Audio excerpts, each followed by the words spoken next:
Bonjour et bienvenue dans la météo du Bitcoin.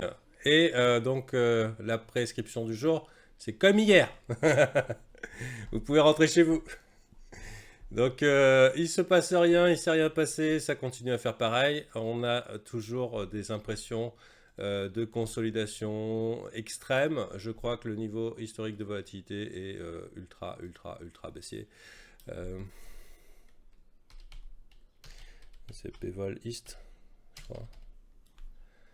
Non, il n'y a pas Bevel East. Si, c'est Bevel. Ouais, donc ça commence à être plutôt bas. Historiquement, Visual Order, Move to, New Pen, Bello. Ok, vous voyez. Hein. Alors on va vérifier. Parce que pour l'instant, c'est juste pour vous expliquer.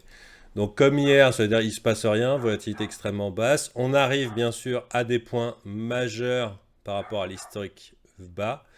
On a eu ici, hop, ce point ici qui correspond au point le plus bas. On a eu ce point ici, c'était pas mal non plus au niveau historique volatilité basse. On a eu ce point ici, là, mouvement historique, volatilité basse. Et on arrive vraiment à un record, voire the record. Bon, la direction, bon, c'est 50-50, hein. Tous ceux qui sont en mode hold seront des génies si ça va vers le haut, et tous ceux qui sont en mode short depuis le haut de ce range seront des génies si ça va vers le bas. La réalité, c'est qu'on ne sait pas dans quelle direction ça va partir. On peut s'attendre cependant à une chandelle de 1000 boules. Hein. Soyez prêts. Personnellement, pour l'heure, je suis cautionneux. Comme j'ai dit dans la météo de vendredi, moi dans Tourlopet, je me barre. On a eu ici cette vilaine réjection. Ici, c'est repris. Mais le seul truc qui me gêne, c'est primo. Bon, déjà, bon, on sait dans quel monde on vit. On sait qu'on va probablement avoir un deuxième coup sur la nuque au niveau des actions. C'est pas aujourd'hui, hein. C'est pas aujourd'hui. Regardez ça. On est parti pour aller chercher les ATH facile.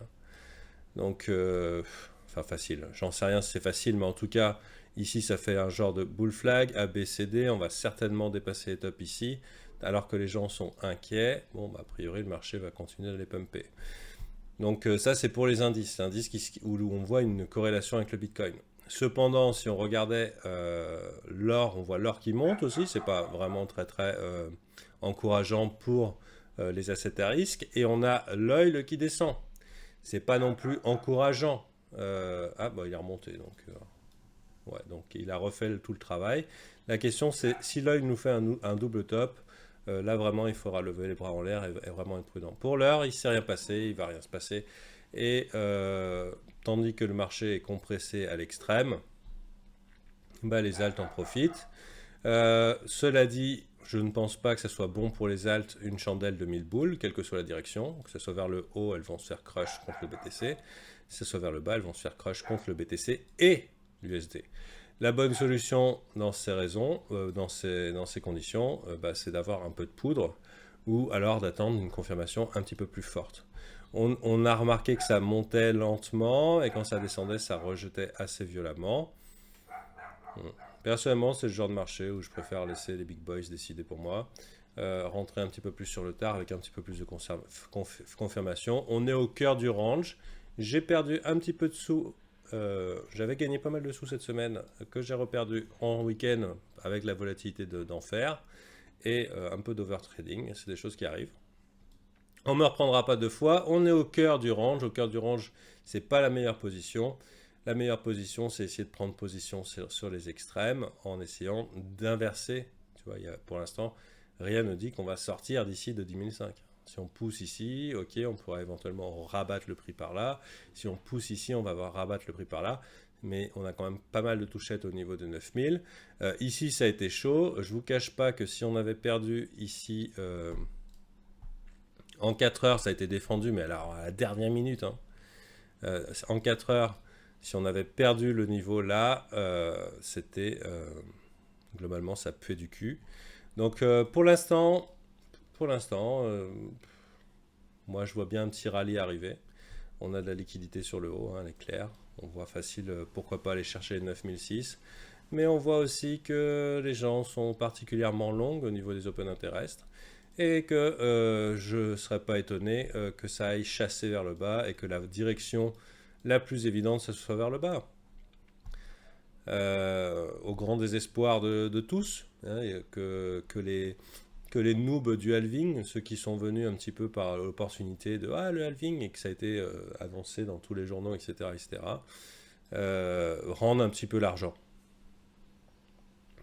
Découvrent un petit peu ce que c'est qu'un crash de 30%. Il n'y a pas eu un bull run qui n'a pas eu son crash de 30% ou plusieurs crashs de 30% ou plus pendant la montée. Il faut que ces mecs-là soient initiés un petit peu à la terreur. C'est un petit peu ma direction. Je pense que ça va peut-être aller vers le bas. Ça, c'est pas pour la journée, hein. C'est le gros swing à venir. Le gros swing à venir, ça va peut-être être une chasse ici vers ce point bas qui est très important pour faire paniquer tout le monde en fait. À partir du moment où on est là, il n'y a quasiment plus personne qui n'est pas en short et éventuellement on pourra repartir vers le haut en disant ah c'était une blague, motherfucker. Mais voilà, pour l'heure, moi je suis en cash, prêt à scalper des petits mouvements. Je vous invite à la prudence. Les holders n'ont pas vraiment à s'inquiéter, même si on avait un drop ici par là, je pense pas qu'ils auraient beaucoup à souffrir. Je vous rappelle un peu comment fonctionne le Bitcoin. Birish, on va à zéro. Wap, non. On va à zéro. Non. Donc, globalement, il y a quand même beaucoup d'intérêt à revenir dans cette zone. Quel que soit le drop qu'on pourrait avoir, si vraiment le Bitcoin vous y croyez plus, bon, bien sûr, ça n'engage que moi et ce n'est pas des conseils d'investissement. Je doute que vraiment vous soyez perdant un jour d'avoir vos Bitcoins dans les 9000 boules. C'est un point clé aujourd'hui. Pourquoi? Parce que les gens sont particulièrement bull ici. Donc c'est un bon endroit pour distribuer. Donc bon, après il peut nous faire ce que nous fait des Monero, des trucs comme ça. Ça commence à percer vers le haut, ou alors essayer de faire exactement ce que les indices sont en train de dessiner. Ça veut dire ok les bears, vous êtes bien en position, vous avez bien chargé les shorts, on va niquer vers le haut.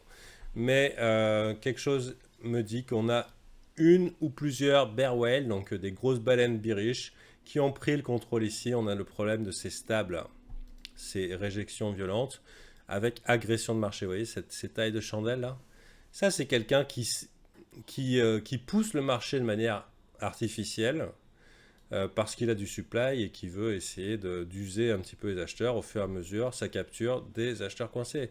Tous ces mecs qui ont fait pendant 15 jours et qui ont acheté, ils sont la tête sous l'eau. Allez, là on a un beau W et pourquoi pas la tête sous l'eau. Et bien sûr, à partir du moment où les mecs ça devient soutenable, il y en a qui perdent confiance dans leur holding et commencent à vendre, tandis que ça fait pression sur les autres, etc. Les supports pètent, direction les 7008. Ça me paraît complètement cohérent. Loin de moi l'idée de vous décourager de faire des profits alors que les alts vous font des setups fabuleux. Tradez les setups. Si vous avez des setups bullish sur le BTC, tradez les setups bullish. Le mieux, c'est de faire dessus son plan et de prendre les sous s'ils se présentent à vous. De ne pas oublier de prendre vos profits s'ils se présentent à vous. On ne sait pas jusqu'où ça peut monter, hein. Mais si le marché vous fait l'occasion d'être payé et de réaliser quelques rêves personnels, plutôt que de les rendre la semaine prochaine, mettez de la poudre de côté. Qui sait s'il n'y aura pas les soldes sur un malentendu. Donc pour l'heure, voilà. Je vous cache pas aussi que les trendlines, ça devient un mème, hein. Je veux dire, regardez, assez bullish. Triangle de compression. Regardez, c'est bullish, triangle de compression. Regardez, c'est bullish, triangle de compression. Je ne sais pas à quel moment on va baisser cette trendline pour ignorer le fait qu'on les a pétés depuis longtemps. Hein, donc, elle a été pétée là. Elle a été pétée et il y a la structure. La structure en M en daily, c'est pas beau. Hein. Si on considère ce trou dans le volume profile, où est la value low? 7100 du Bitcoin. Ça serait sympathique à un moment et réaliste. Donc ne soyez pas surpris. Après, bien sûr, il y a cette trendline ici qui a été pétée avant. Hein, ici est pétée avant. Mais on peut ignorer tout ça et dire non, mais En fait, on compte pas les mèches. Bon. Le problème des trendlines obliques, c'est qu'elles sont particulièrement subjectives. On peut leur faire dire ce qu'on veut. Tiens, en parlant d'une trendline qui est un peu moins subjective, c'est celle-là. On est passé de l'autre côté. Si on fait un W, c'est théoriquement bullish. Mais j'ai quand même des raisons de penser que c'est un bull trap, même s'il y a une petite poussée à faire. On va être particulièrement attentif plutôt à des choses qui sont pas liées à l'imaginaire. Ça va être les supports à résistance horizontaux. Donc là, ceux-là, tu peux pas les ignorer. Donc globalement, personnellement, je compte les mèches, même si je considère que les corps de chandelle, c'est une bonne entrée, par exemple. Donc ça, c'est bonus. Mais des bonus comme ça, c'est pendant des heures, hein, tous les jours, en VIP. Hein. Ah bah non, je garde pour les VIP. Bon, rendez-vous demain. Attention à vous, faites vos trucs sur les altes et tout, mais préparez quand même de la poudre. Je dis ça, je dis rien, mais si vous préférez grosse couille et réussir, il y en a qui ont essayé, ils ont eu des problèmes. Hein, je crois que c'est avec Doge. Euh, voilà, je crois pas que c'est Link hein, qui est en train de partir dans l'espace aussi.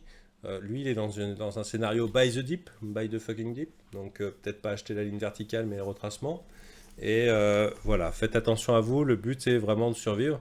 On est à un point clé. Dans 3 ans, les cryptos, on se pose même pas la question. Personnellement, je sais où ça va aller dans l'espace.